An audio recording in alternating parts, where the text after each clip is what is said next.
Le monde au féminin.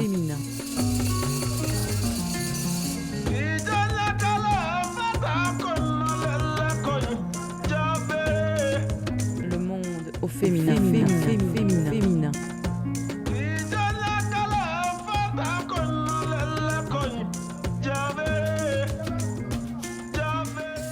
Chères auditrices, chers auditeurs, bienvenue à l'écoute de l'émission hebdomadaire de VOA Afrique, Le Monde au féminin. Nathalie Barge pour vous servir et avec moi dans le studio, Aminata Keita, membre de Toastmasters International, spécialisée dans la formation et l'accompagnement des personnes, organisations et syndicats.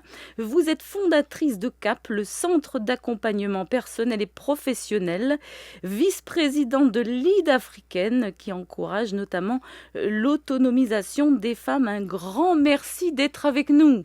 C'est moi, merci beaucoup Nathalie. Alors vous êtes guinéenne, n'est-ce pas ? Oui. Alors, vous avez également un master en management des organisations à but non lucratif. Vous avez été nouvellement nommée ambassadeur. On dit ambassadrice ou ambassadeur avec un E à la fin. Je préfère ambassadrice. Ambassadrice. Nouvellement nommée ambassadrice Nouveaux Horizons pour la Guinée par l'ambassade des États-Unis.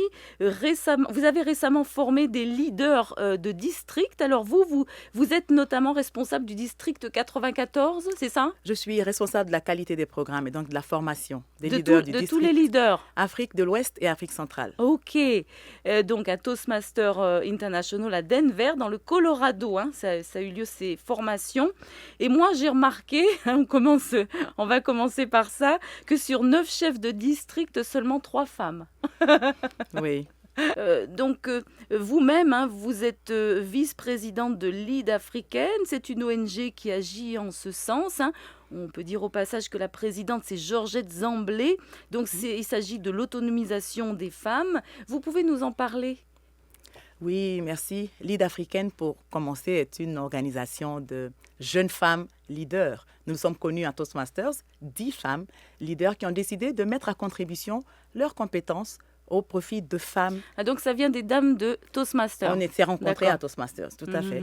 Et puis on apprenait tous le leadership et puis on s'est trouvé des points d'acquaintance. On voulait toutes apporter notre contribution au développement de la femme. Donc nous sommes réunis, nous avons fait une organisation et puis il y a eu une formation qui a été financée en Australie et ensuite Lead Africaine est née. Et Lead Africaine, petit à petit, s'est fait connaître sur le territoire ivoirien d'abord, mais maintenant il y a des points focaux dans plusieurs pays francophones. L'objectif est que le petit nombre se mette au service du grand nombre, comme aime dire la présidente de Lead Africaine. Ce que nous faisons, c'est que nous cherchons des financements et mettons en œuvre des projets. Simplement, nous faisons des projets, nous aidons les femmes à se développer, à s'alphabétiser et à mettre en place de petits projets d'autonomisation financière afin qu'elles soient indépendantes. Donc là, c'est bien, on voit que les femmes qui sont à la base, toutes ces dames qui font de l'économie informelle, sont de plus en plus prises en charge, en tout cas soutenues par des ONG telles que la vôtre. Mais on va s'intéresser un petit peu aux femmes leaders aussi. Moi, je me demandais s'il y avait des dispositions particulières chez une personne qui ferait que vous voyez, cette personne ferait un bon leader, etc. Est-ce que c'est inné ? Est-ce que c'est quelque chose d'inné ? Ou est-ce que ça peut très bien s'apprendre comme les mathématiques ? Certaines femmes présentent des dispositions particulières de leadership. Vous voyez en elles de la volonté d'aller de l'avant. Elles n'ont aucun mal à prendre la parole en public dans une assemblée d'hommes. D'autres femmes, par contre, ont besoin d'aide. Ou dans une assemblée tout court, parce que ce n'est pas évident pour tout le monde. Oui. C'est vrai. Il y en a qui ont du mal à parler en public. Oui. Mais la bonne nouvelle, c'est que la prise de parole en public et le leadership s'apprennent.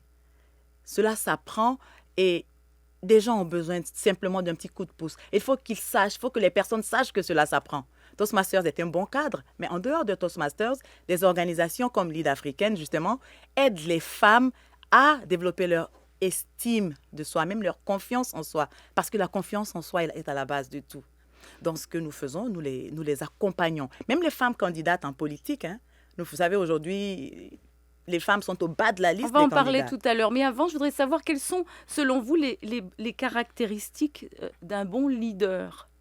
Un leader, c'est avant tout quelqu'un qui sait rassembler, qui sait influencer et amener un groupe de personnes à aller dans un sens commun.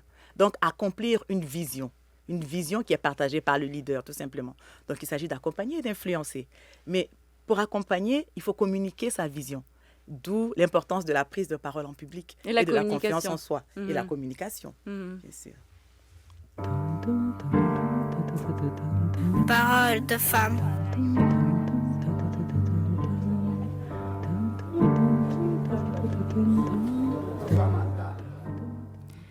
Les femmes, la paix et la sécurité étaient à l'ordre du jour d'une conférence militaire qui s'est tenue à Accra, au Ghana, en août 2019.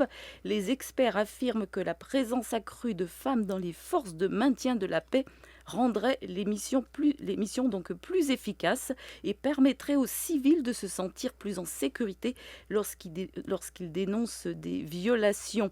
Voici un reportage de Stasek Note. Il est rendu par Nani Talani. Des femmes militaires du monde entier participent à la conférence 2019 sur les efforts pour discuter de leur rôle dans les opérations de maintien de la paix en Afrique.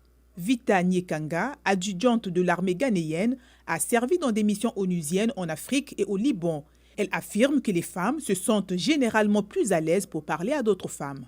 Quand nous voyons les femmes de la région en train de cuisiner, nous essayons de les rejoindre pour faire la cuisine. Dans les fermes, nous allons les aider et dans le domaine médical, nous essayons d'interagir avec elles et nous les voyons se rapprocher. Alors nous obtenons des informations vitales de leur part. Connu pour ses contributions aux forces de maintien de la paix, le Ghana déploie un nombre de femmes dans un domaine qui en compte généralement peu. Actuellement, les femmes représentent 4,9% des soldats de la paix dans le monde, mais l'objectif des Nations Unies est d'atteindre les 15% d'ici 2028.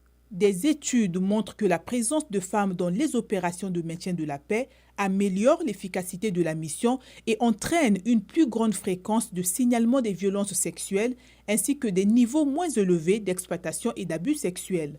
Constance Edjani Afenou, brigadier général des forces armées ghanéennes. Les femmes ont des rôles spécifiques dans les zones de conflit où nous avons des cas de viol et toute autre forme de violence. Nous avons des femmes qui, lorsqu'elles sont en patrouille, se rapprochent de ces femmes qui peuvent ainsi leur parler et obtenir de l'aide comme il se doit.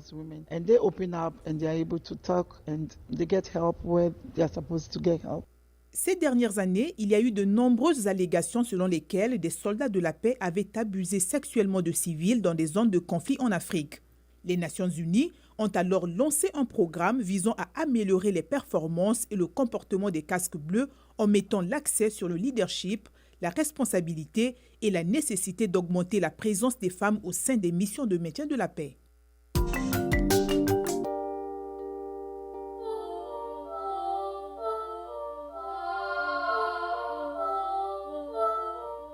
Vous écoutez Le Monde au féminin avec comme invité Aminata Keïta, qui est donc vice-présidente de Lead africaine. Aminata, vous avez entendu ce reportage sur la question donc, de la prévention des conflits d'une certaine manière, parce que plus de femmes dans les forces de l'ONU, dans les forces de police, dans l'armée, etc., c'est quelque chose qui fonctionne bien et qu'on ne fait peut-être pas assez, non ? C'est vrai. C'est vrai, et je crois qu'il faut de plus en plus compter avec les femmes dans le cadre de la prévention des conflits et même de la résolution des conflits, parce que les femmes, justement, ont ce leadership qui est recherché aujourd'hui, même par les hommes. On parle de féminisation du leadership. Le côté humain et matériel et maternel de la femme est mis en avant. Les gens font confiance aux femmes. C'est ce qui est dit dans le reportage. On leur fait confiance, on veut s'ouvrir aux femmes, on veut leur parler et la confiance est à la base de tout. Donc, Lead africaine, dans ses projets, justement, d'aide aux femmes, a mis en œuvre un grand projet de choix de femmes et de jeunes filles dans certains quartiers. Le projet a été réalisé en Côte d'Ivoire, dans les communes d'Abobo et de Yopougon, où les femmes sont impliquées maintenant dans la prévention des conflits. Et ça marche très bien. Ce qui s'est passé, c'est que nous sommes allés voir les institutions locales Et puis, les responsables communautaires ont été impliqués dans le projet. Le projet leur a été expliqué et ils sont entièrement d'accord, y compris les maires, entièrement d'accord que les femmes fassent partie prenante des projets. Donc, quelques femmes seulement, des femmes et des jeunes filles ont été ciblées pour repérer des foyers de conflit, de les reporter à un autre groupe de personnes afin qu'il puisse y avoir des actions qui soient prises à temps pour éviter les crises qu'il y a eu précédemment. Intéressant, c'est bien ça. Et alors, on revient sur la question de la politique, maintenant, la politique, les candidatures féminines. Alors, on a eu quelques politiciennes à LMF. Les politiciennes, elles se plaignent beaucoup qu'elles n'ont pas suffisamment de soutien. L'argent, le nerf de la guerre, comme on le dit, et aussi soutien médiatique, soutien des proches, etc. Donc, qu'est-ce que vous faites pour les accompagner, donc les femmes qui sont du reste très rares à être présidentes de partis politiques Oui, c'est vrai. Et c'est vrai que c'est une question de plus en plus abordée, cette question de participation des femmes en politique. Ce que nous avons constaté, c'est qu'en général, les femmes sont toujours au bas des listes électorales. Avant les élections, elles sont volontaires, on les positionne, mais dès que les élections approchent, vous voyez que les femmes sont au bas et c'est les hommes qui sont en avant. Donc, ce que nous avons fait un projet une fois d'interpellation. Interpellation, c'est-à-dire interpeller la société en général sur la participation des femmes en politique. Et nous avons fait des pétitions, informer la population sur la nécessité d'accompagner les candidatures féminines. Mais à côté, ce que nous faisions, c'est que nous formions les femmes, nous les accompagnions. Nous avons fait des cours de coaching, des cours de prise de parole en public pour les aider à présenter leur vision. Et c'était très intéressant et cela a fait effet, on peut dire. Et ça a encouragé plus de femmes à se présenter.